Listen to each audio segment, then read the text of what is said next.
ইদানিং প্রায় ওলির নামের আগে লকব দিতেছে কি খাতেমুল ওলি। খাতেমুল ওলি মানে উনি নাকি ওলিদের শেষ ওলি। এগুলো হচ্ছে মন গড়া। খাতেমুন নবী আছে কোরআন দ্বারা প্রমাণিত।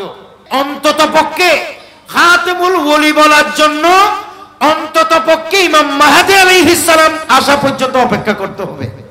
বলে না ঠিক নেবে ঠিক? বেশি যদি অপেক্ষা নাও করেন, কিয়ামত পর্যন্ত অপেক্ষা না করলেও খাতেমুল ওলি এই লকব দেওয়ার জন্য, খাতেমুল ওলি কথা বলার জন্য অন্তত পক্ষে হযরতে ইমাম মাহদী আলাইহিস সালাতু ওয়াস সালাম আসা পর্যন্ত আপনাকে অপেক্ষা করতে হবে। কারণ ইমাম মাহদী কোন নবী হিসাবে আসবেন না। ইমাম মাহদী আলাইহিস সালাতু ওয়াস সালাম আসবেন আমার নবীর একজন ওলি হিসাবে। হযরত ঈসা রূহুল্লাহ আসা পর্যন্ত অপেক্ষা করতে হবে। কারণ আল্লাহর নবী ঈসা রূহুল্লাহ কোন নবী হিসাবে আসবেন না, আমার নবীর উম্মত তথা আল্লাহর একজন ওলি হিসাবে আসবেন। জোরে বলেন সুবহানাল্লাহ। ইতার আইবার আগে মত দোয়া দিয়ে কি খাতেমুল ওলি দি বললা যারা তার এজন্য লকব দিতে পারবেন, কিন্তু যেই লকব যার উপযোগী নয় সেই লকব তার উপযোগী দিলে এটা আল্লাহর দরবারে জবাবদিহি করতে হবে। আমি একেবারে আল্লাহর কসম করে বলতেছি, এখানে মিডিয়া আছে, আমার কথা এটা মিথ্যা নয়। আমি ইমাম আহলে সুন্নাত আল্লামা হাশিমি, আপনারা সবাই চিনেন রহমতুল্লাহ আলাইহি, হুজুর আল্লামা কাজী মোহাম্মদ নুরুল ইসলাম হাশিমি রহমতুল্লাহ আলাইহির মাদ্রাসায় আমি পড়ছি। তা আমরা ছোট অবস্থায় দেখছি তিনার এরকম নাম লেখছে ফুস্টারে, তো ফুস্টারের মধ্যে ওনার নামের আগে আলা হযরত লকব দিছে। কি লকব দিছে ভাই? আলা হযরত।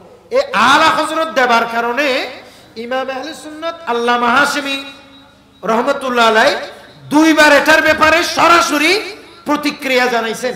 একবার হচ্ছে মসজিদে রিফাইয়া গাউসিয়া, যেটা ওনাদের আহসানুল মাদ্রাসার যেটা মসজিদ, এই মসজিদে আসরের পরে, আর একবার মাসিক মাহফিল বটতল শাহী জামে মসজিদ যেখানে হুজুর কেবলা নামাজ পড়াইতেন, সেখানে উনি স্পষ্ট বলেছেন যে তোমরা কেউ আমাকে আলা হযরত এই লকব দিবে না।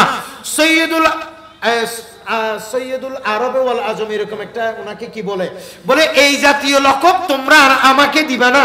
যদি তোমরা আমাকে দাও তাহলে তোমরা কিয়ামতের দিন আমাকে তোমরা লজ্জায় ফেলবে। একটু জোরে বলবে না সুবহানাল্লাহ? আমি এখানে কেন সুবহানাল্লাহ বলতেছি? কারণ আল্লাহর আউলিয়া কিরামের আদর্শ হবে এটা। সকলে বলেন না মারহাবা। আল্লাহর ওলির আদর্শ হবে এটা। উনারা লকবের মুহতাজ নয়। উনারা লকব দিলেও ওলি, উনারা লকব না দিলেও কি ওলি। উনাদেরকে আপনি ওলি মানলেও ওলি, উনাকে আপনি ওলি না মানলেও কি ওলি। উনার মাজার থাকলেও ওলি, উনাকে বনে জঙ্গলে দাফন করলেও কি ওলি। উনার কোন জিয়ারতকারী থাকলেও ওলি, উনার জিয়ারতকারী না থাকলেও কি ওলি। উনার কেউ উরুস করলেও ওলি, উনার কেউ উরুস না করলেও ওলি।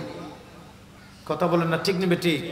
এই জন্য আল্লাহর ওলির আপনি লকব দিবেন, এই লকব দেওয়ার সময় আমাদেরকে কি করতে হবে? সচেতন হতে হবে।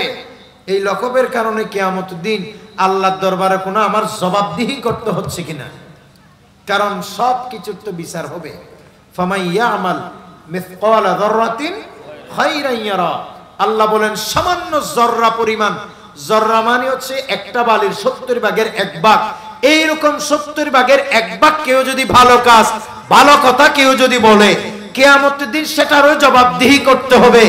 ঠিক সেভাবে কিয়ামতের দিন কেউ ওয়ামান ইয়ামাল মিসকালা যাররাতিন শাররান ইয়ারা, কেউ যদি একেবারে এরকম জররা পরিমাণ মন্দ কাজ করে, সেটা মিথ্যে হোক বা অন্য কোনো ভাবে হোক, জররা পরিমাণ করলেও আল্লাহর দরবারে সেটার জবাবদিহি করতে হবে। কথা বলেন ঠিক কিনা?